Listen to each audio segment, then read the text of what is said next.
Welcome to the Table Podcast, where we discuss issues of God and culture, brought to you by Dallas Theological Seminary.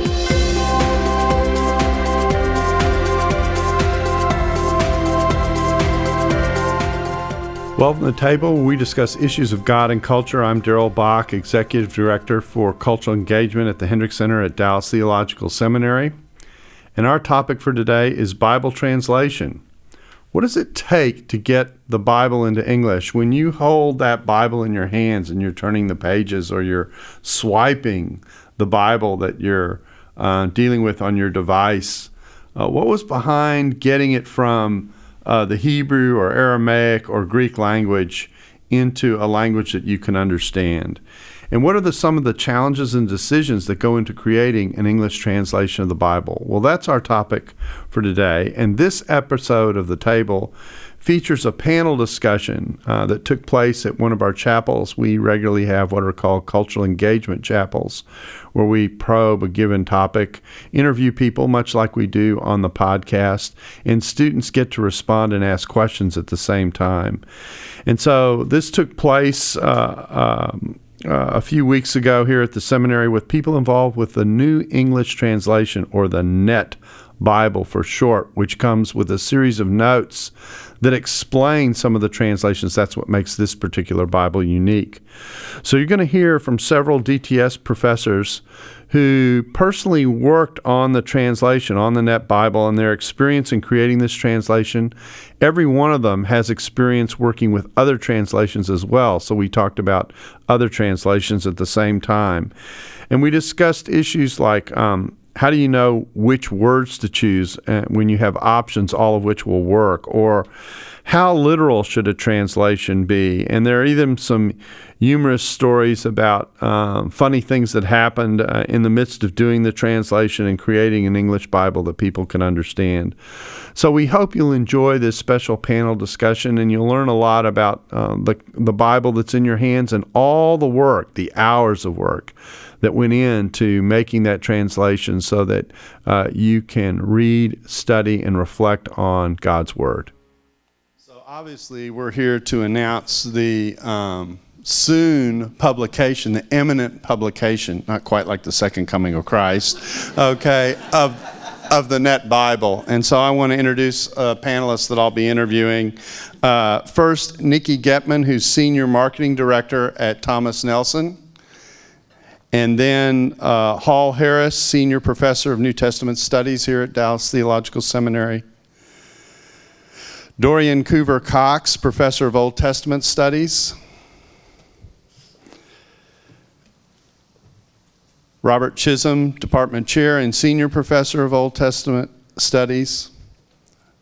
And then Dan, so you would have a choice. Dan Wallace, Senior Research Professor of New Testament Studies. These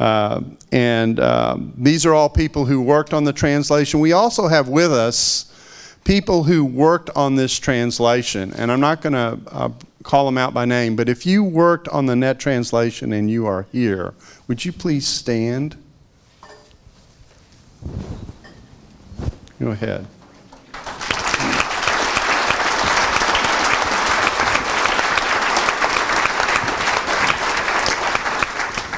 Now, translations are interesting things, and sometimes they actually are controversial things. So the first thing I want to do is I want to ask Nikki, why was Thomas Nelson interested in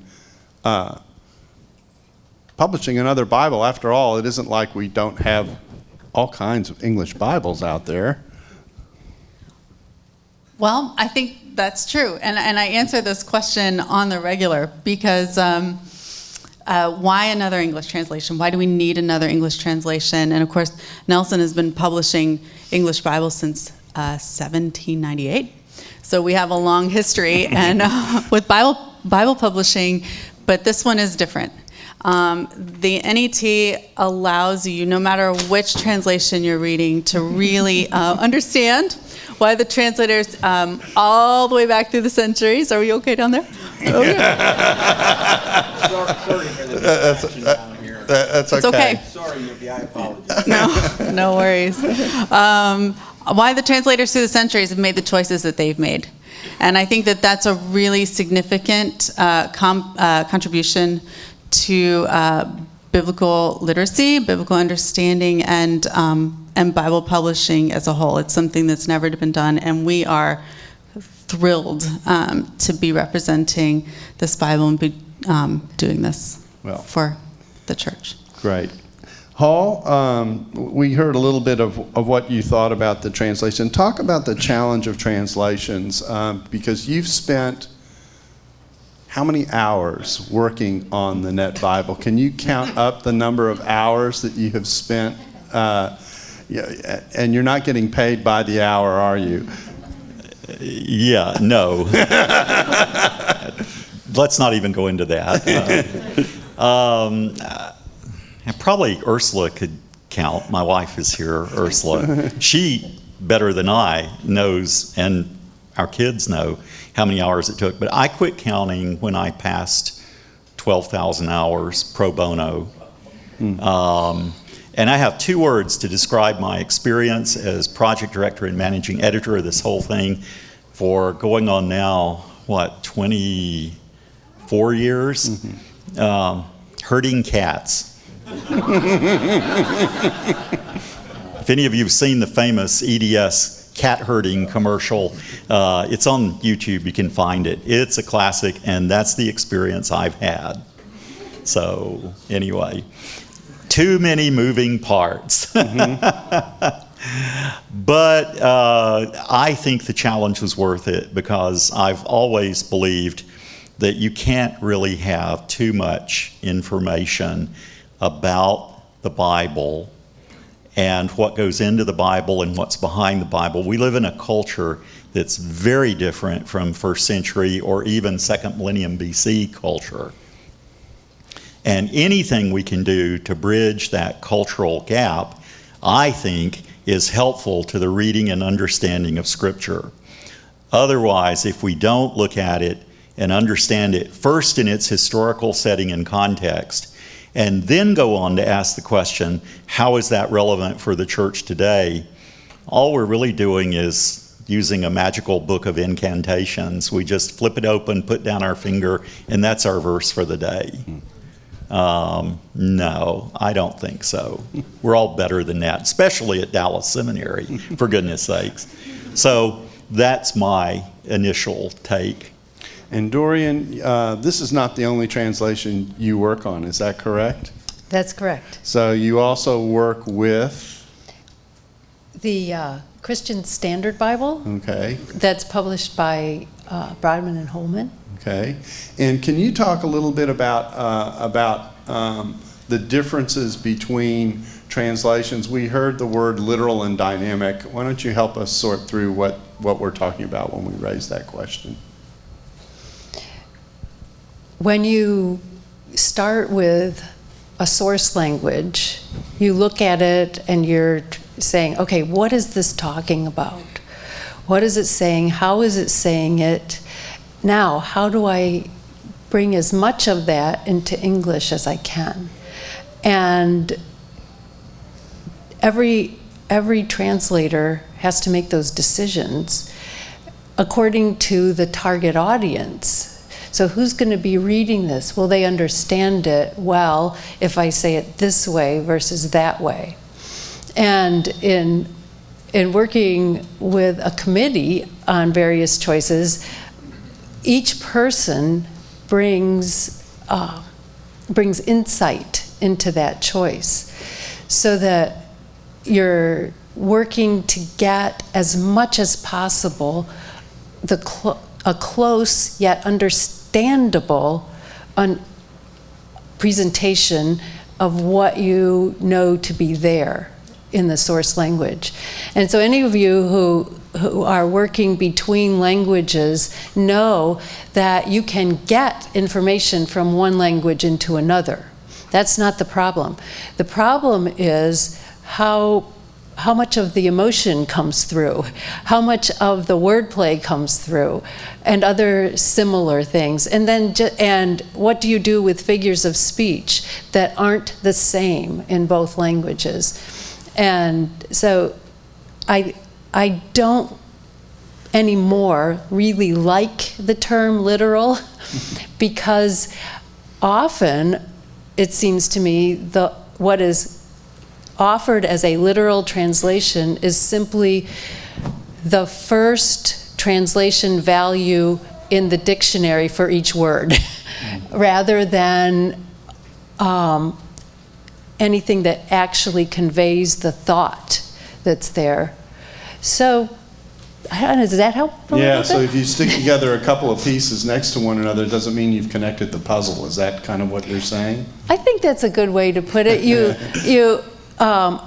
Sometimes I talk to people in class and I say, okay, you've gotten a meaning for each of the words, but it still isn't English. It still isn't English, because no one would understand it. No one would say it that way. So it's always an effort and a good one to be involved in. So to even have a chance to be involved in these two projects has been a great joy. And when you talk about a committee, most translations have committee work associated with them. There's a group that discusses which rendering out of several oftentimes good possibilities do we regard as the best. Is that what goes on in committee? Yeah. And usually, even with a committee situation, so far as I understand it, and as it was with NetBible, there would be an initial translator, someone who provides the first draft, so to speak. And then people look at it and think about it.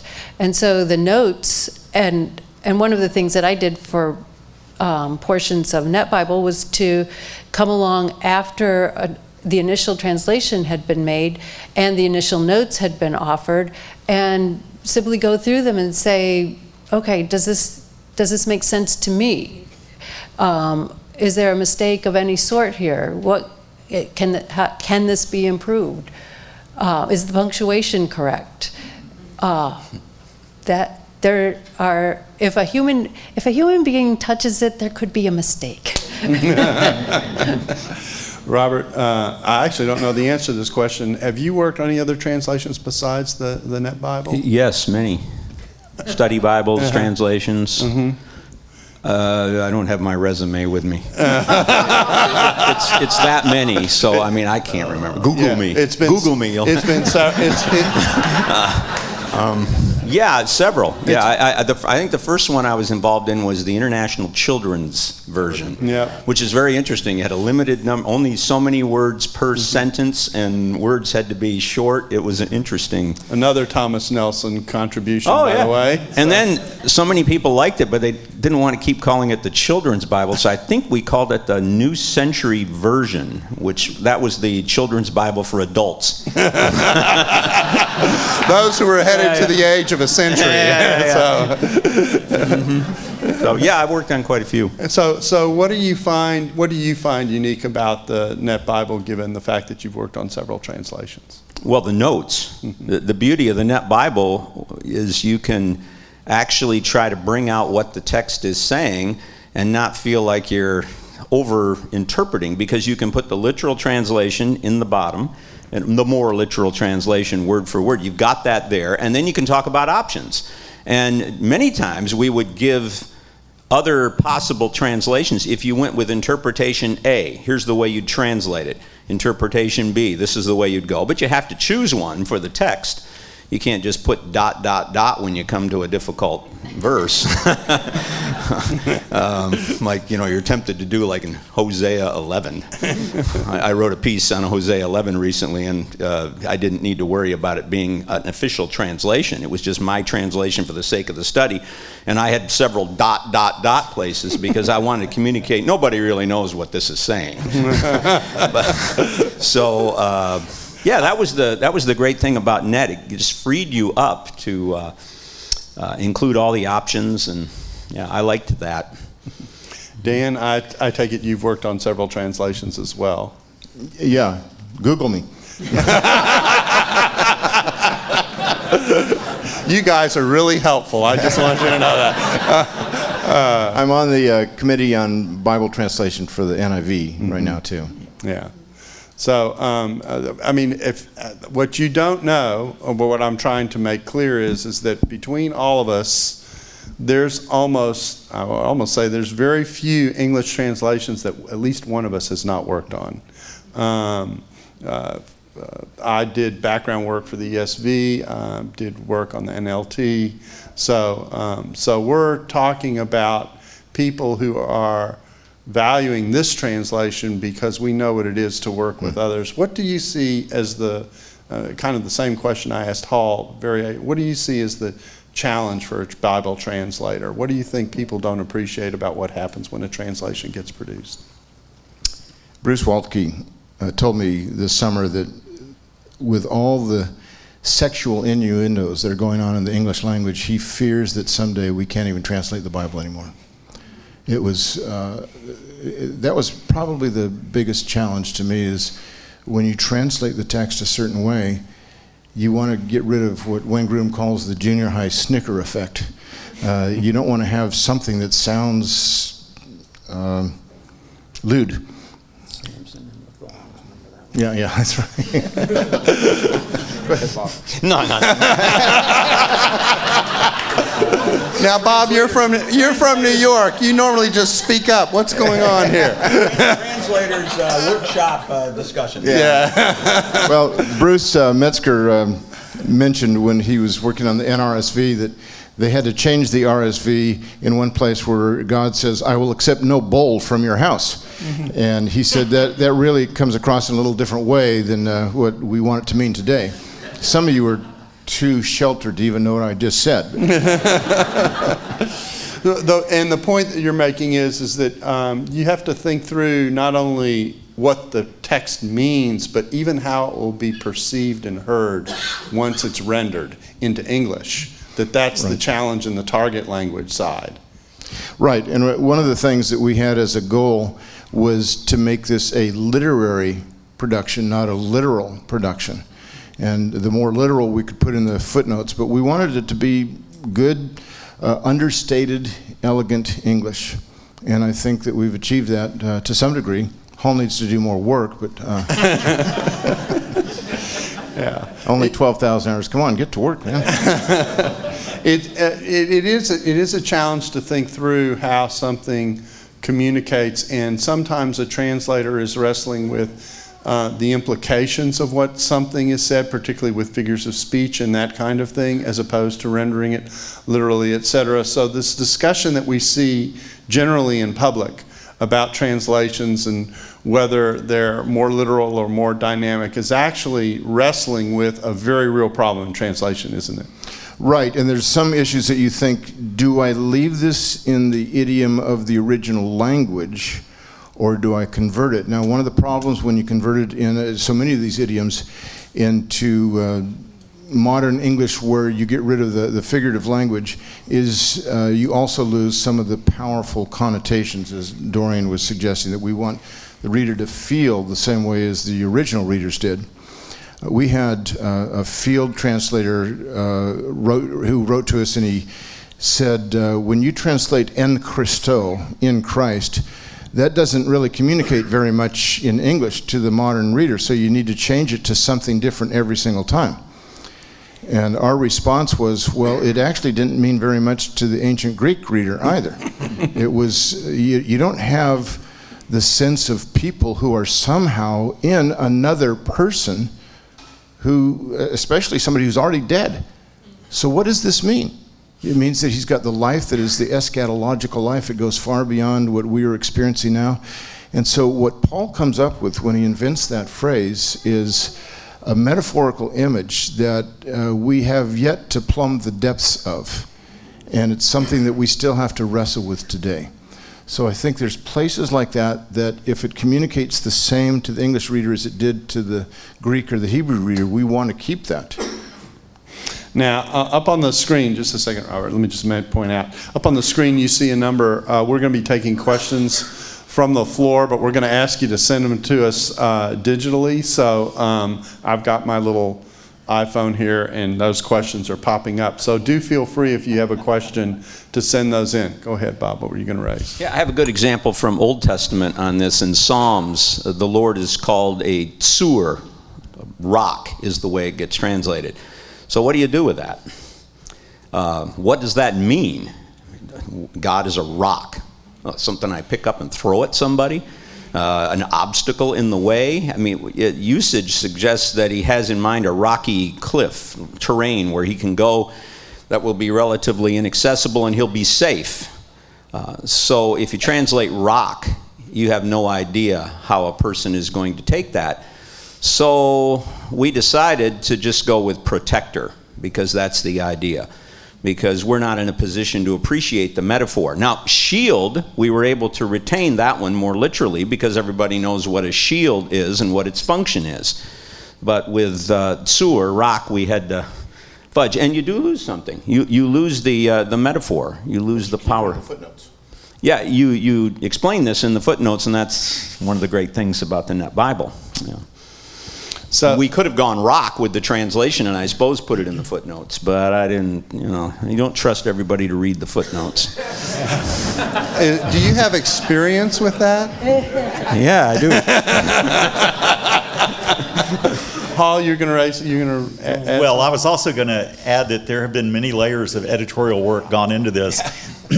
And some of those places may actually have reverted to the more literal imagery. I'm just giving you a heads up, Bob. Because this is actually a stealth. I wasn't one of the culprits on that. Oh no, I'm not accusing you of being the culprit. Okay, I'm warning you of being the victim of the culprit. All right. Do we have enough time? It won't take more than 30 seconds to Go ahead. tell them the classic example. Go ahead. If you know Gordon Johnston, is Gordon here? Lots of things are going on in Gordon's mind all at once. He can double and triple task. But one day he was translating in a passage in Proverbs on the wayward woman. And he got a phone call from his bank, and he had one of those note things on his computer, and he put the number down that he needed to call back to the bank. And somehow, some way, it's like stay away from the wayward woman there in Proverbs, and then there's a number in the footnote.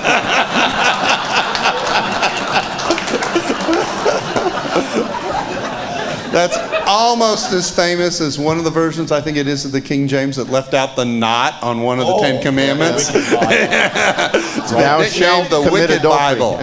So anyway. Let me add to that, because I think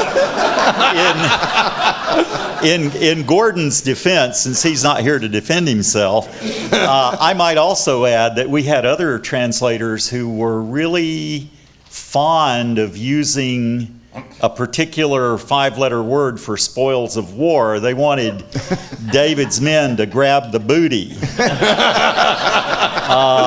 Since you brought that up, how about, we didn't do that.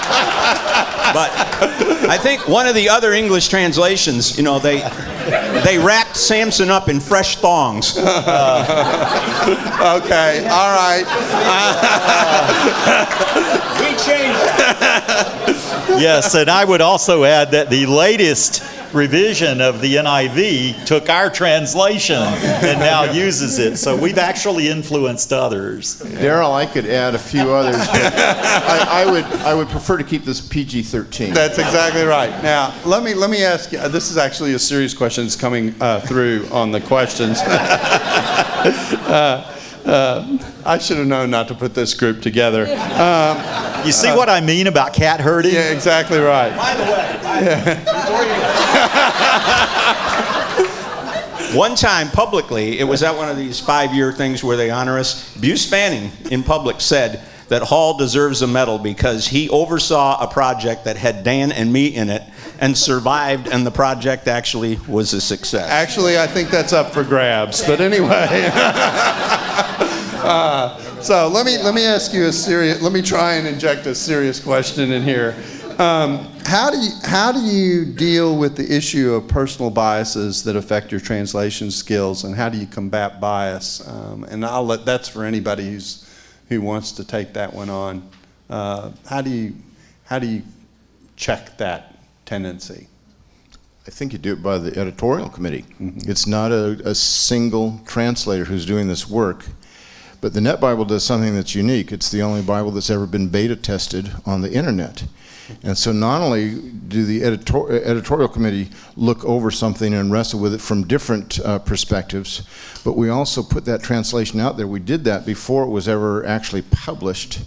And Hall, I think you said we got over 1 million comments that came in? Something like that, yeah. And it went through 2 beta editions before the first edition was published. And we're still taking comments today. Because one point I want to add to this whole discussion, I'm not sure you can always deal with your own bias. I think you need other people to point out your biases for you, and that's the value of putting this out there in preliminary form and letting people send in their comments and having us adjust as needed. Yeah, and I think that I actually think the timing of when this project began is important, because it was the reality of the digital world that allowed us to conceive of what this would be.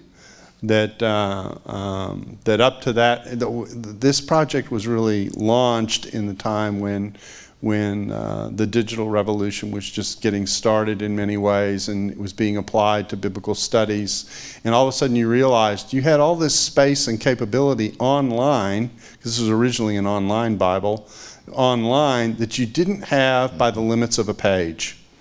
And what's amazing about this particular version is that we've kind of done it in reverse. We took the digital side of what was an open-ended possibility and have tried to move it into the confines of a set page, you know, with the layout. That's why the reason I ran the video about the typographer was because he was faced with a really interesting challenge. How do you take these notes and wrap them around the text? Now, when you see the result, it's interesting, because I'm reminded of texts of the Mishnah and Talmud and that kind of thing that you often see, where there's a similar solution that actually looks so similar that we can say that even though this is new, it actually has quite an old tradition behind it. Even medieval Greek New Testament manuscripts with commentary do something very similar. Yeah, so in that sense, it's you're kind of back to the future in terms of the way in which the volume operates. Let me give you another question. It says, English translations have been around for a long time. Only recently, in my lifetime, have there been notes to say that there are alternate readings of the verse. The net would seem to be an academic admission of humility. On the other hand, couldn't a skeptic use it to argue, see, nobody really knows what the Bible actually says anyway. You can translate it any way you want. So that is Hall, your hand went right up. Yeah, it did. I want to point out that the editions of the King James Bible printed before 1640 actually had marginal notes. And they were, by royal decree, King James himself, they could not be theological notes like the Geneva Bible had, because that was rife with Calvinism. And picking on the king. Right, but which he didn't care for. But they were allowed to give variant meanings for words and alternate translations. And I have several pages of some of those Bibles, one of which is in the wall of my office. I'll be glad to show anybody, where you can see the notes of both the Geneva and the King James. So no, it's not a new thing, actually. There were 8,000 notes in the original King James, and they're not printed much anymore. So we have this false sense of assurance based on the printing press, but not on the reality. And so when we have these English translations that vary from one another, people think, well, why don't we just use one? Well, before the printing press, you couldn't use just one. Manuscripts all differ. And so each Christian has a responsibility to know God as well as they can. And with the Net Bible, they have now an opportunity to compare that with their favorite translation and see why they think that's really good. So Dan, how is this not a variation of the question that often comes up with regard to manuscripts versus translations, which is, we have so many differences between the manuscripts and differences of meaning. Doesn't that render uncertain what the Bible teaches? And to me, it seems like this is an analogous kind of question. And what's the normal response to that kind of a question? Well, certainly there are going to be some areas where we're not exactly sure what the Bible either says or what it means.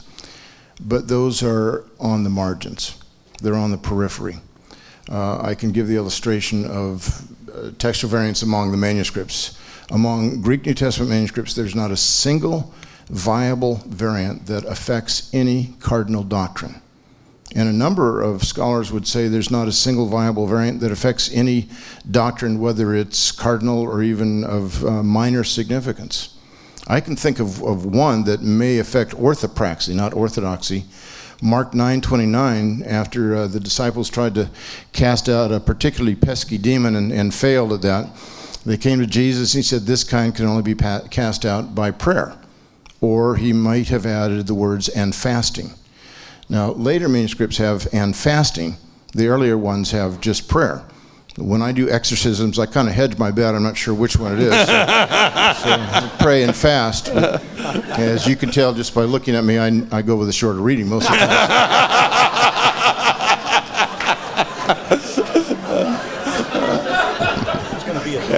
And so the issue becomes keeping this group organized is a problem. Herding cats. Yeah, exactly right. So the issue becomes not so much does the Bible teach X as how many passages affirm this X that is being taught by the Bible. Is that pretty much what you're saying? Yes. Go ahead, Dorian. Well, one thing that I think I might like to add is that if you observe authors commonly, and even yourself when you're talking, if it's something important, you tend to say it more than once and in more than one way. And I find that to be true of Scripture as well. So I look around and I say, well, if this is important, it's going to be emphasized in more than one way, and I can see it if I look, if I'm watching it. And so the meaning is layered, I think. You can see it being built and polished and built and polished, so that there is a strong sense of what's going on and of what happened, and where Dr. Chisholm's ... is concerned, he still knows what the book is saying.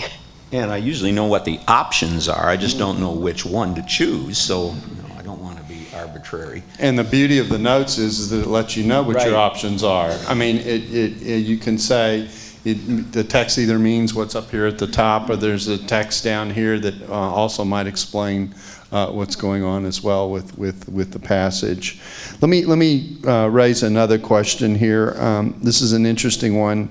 Do you have any expectations, or is there any history, I'll add to the question, regarding the impact of the net to international translators and pastors? I mean, this is an English translation. It's circulated digitally. It certainly has been read by people globally.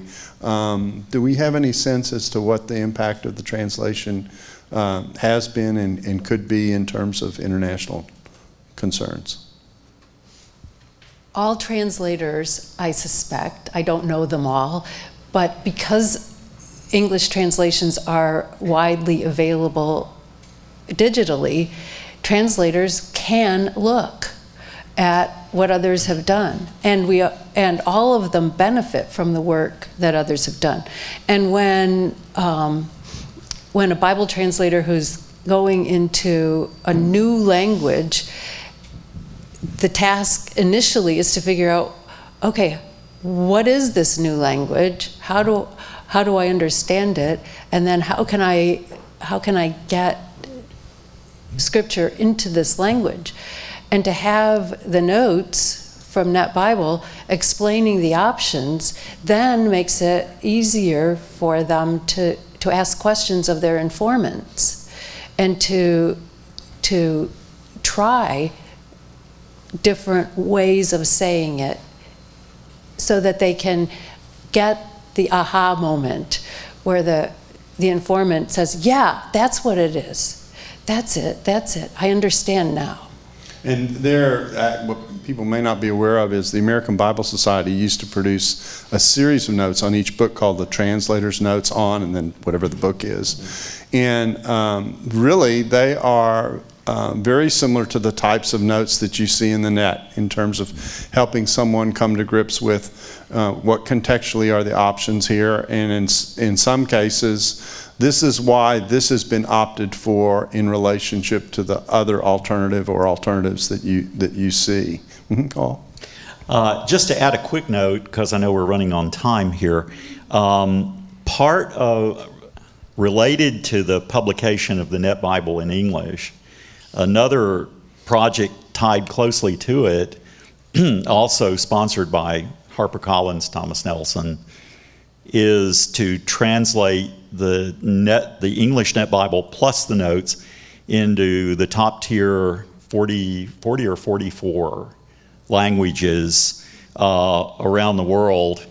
And yes, I know translations of translations don't do well, but we're looking primarily at the value of the notes to people in those other language groups.